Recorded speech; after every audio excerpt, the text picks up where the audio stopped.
Salut à tous, bienvenue à l'épisode 2 de l'enceinte pour la moto. Aujourd'hui, on va faire du très sale, c'est pour ça que je suis habillé comme un SDF. Parce qu'en fait, aujourd'hui, on va faire beaucoup de peinture, beaucoup de sale. On va rendre ce truc un peu potable, parce que là, c'est vraiment pas terrible. C'est parti. On commence par un ponçage au grain 80, histoire de tout nettoyer et d'enlever tous les résidus de colle. On protège les enceintes et les ouvertures avec du scotch. Pour expliquer un peu ce que j'ai fait avec l'impression 3D, j'ai une très vieille imprimante 3D. C'est une vieille Ender 3 qui fait qu'en fait elle me fait souvent des lignes comme ça. Elle fait souvent des choses pas très belles.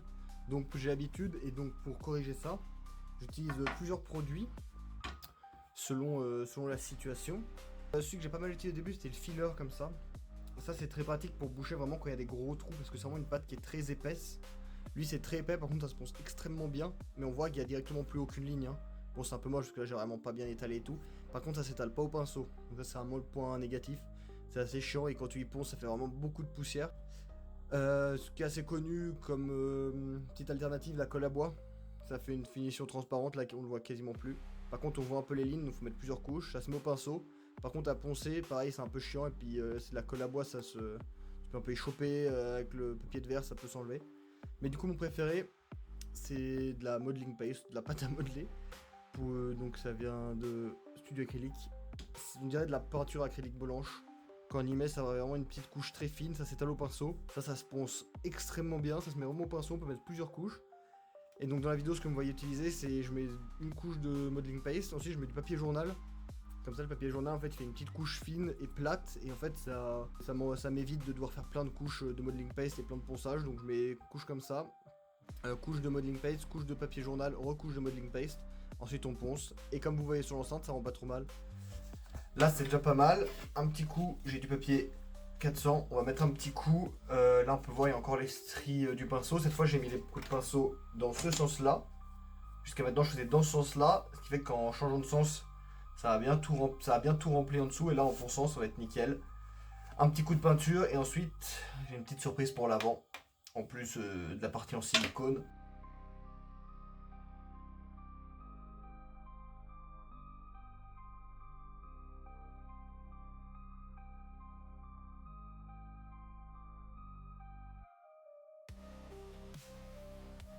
Là j'enlève le papier que j'ai mis sur les différents branchements de l'enceinte. Ça m'avait permis de pas avoir passé par dessus avec la modeling paste. Et maintenant ce que je fais, c'est que je remets un petit bout de papier à l'intérieur, cette fois des branchements, pour pouvoir vraiment bien peindre sur les côtés.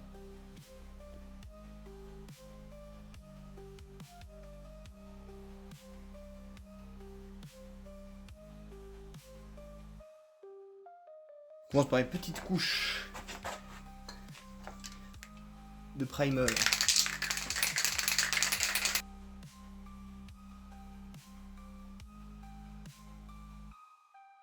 Le tout, c'est vraiment pas de faire des grosses giclées pour pas avoir de coulure. Vraiment de faire des petits lancers comme ça. Pour construire petit à petit des couches de peinture. Là on laisse sécher comme ça. Dans 10 minutes, couche 2. Tac tac tac. On refait une belle couche bien propre. Et j'espère que le résultat va être sympa. Bon, de retour après la peinture. Peinture avec 2 petites couches de vernis. Tout rouge, tout beau. Bon, on peut voir que, notamment en dessous là avec le reflet, on voit quand même pas mal. Que c'est pas extrêmement bien lisse, on voit quand même qu'il y a des défauts. Ça vient du fait que la modeling paste c'est blanc. Et bah, quand c'est blanc, il n'y a pas de contraste. Et du coup, ben, tu ponces, tu te dis bah ouais, c'est parfait, c'est tout lisse. Et une fois que tu mets la peinture, tu vois qu'en fait ça l'est pas trop. Pour combler ça, il aurait fallu remettre un coup de modeling paste. Ou vraiment mettre beaucoup de couches de primer. Primer qui est vraiment épais, donc en fait ça aurait vraiment fait beaucoup de couches et beaucoup de peinture. Au final là c'est le dessous qui est vraiment pas beau, mais on s'en fout, sur la moto on le verra pas, même sur la moto on le voit de face, donc, ou sur les côtés.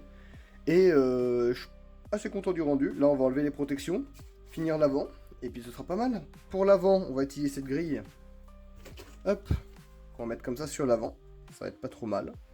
Ça va être bien, ça va être nickel, on va bien voir, je vais repeindre quand même le blanc pour pas trop qu'on voit le blanc à travers.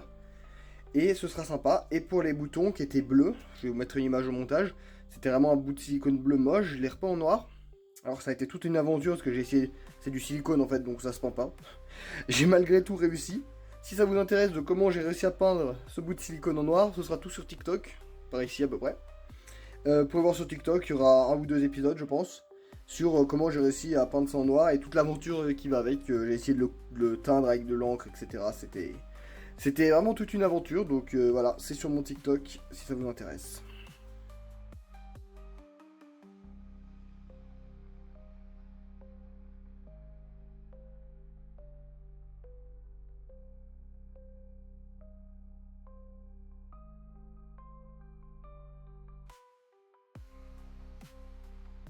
Et voilà, on arrive au bout. Elle est toute rouge, toute belle. Là, on va pouvoir la mettre sur la moto, voir ce que ça rend. Noir sur l'avant. Il manque juste un peu de peinture là au milieu pour que ce soit un peu plus noir et que... Parce que là, ça se voit que c'est pas très bien peint. On a les boutons en dessous. Là, il manque un petit peu de noir de merde que j'ai mis sur moi avec mes doigts. Donc, je vais remettre un coup de rouge. Et puis on n'est pas trop mal. Elle est sympathique. On se retrouve tout de suite pour un petit test sur la moto en roulant. Pour que vous voyez comment ça rend et comment ça fonctionne.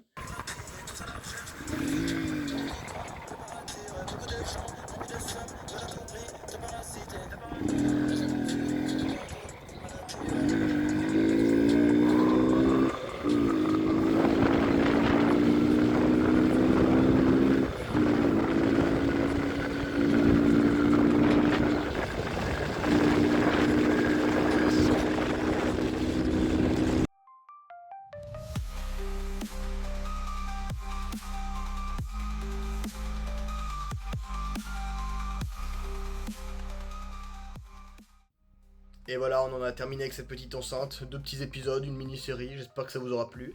Si ça vous a plu, lâchez un like, mettez un petit commentaire, votre avis. Si vous avez d'autres idées dans le genre, de petits projets fun comme ça qui sont rapidement, mettez-les dans les commentaires, je lirai tout. Et on se retrouve la semaine prochaine, même heure, pour la suite.